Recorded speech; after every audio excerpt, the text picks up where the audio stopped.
Jeep parts I gotta finish cleaning. This motor getting back Saturday, hopefully, from the machine shop. And this is all ready for it to go into.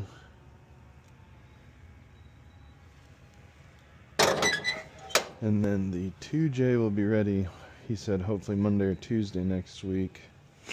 I've got to clean up those so I can powder coat them. Today I'm going to get a Collins adapter for the transmission.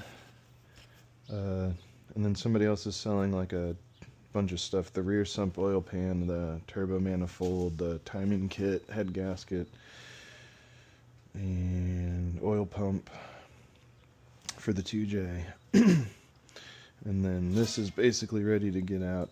I just got to take out the drive shaft and the Y pipe. Everything else up here is loosened. So that's where we're at. Things should be getting interesting in a week or so. I gotta get the Jeep motor in first, but it shouldn't take long. Wasn't overnight and it wasn't from Japan, but I got the Spa Turbo cast manifold, the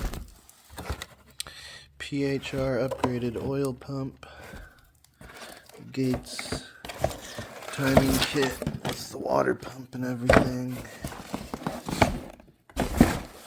Got the Collins adapter with the flywheel and hardware, rear sump oil pan with the hardware, and I got a head gasket today.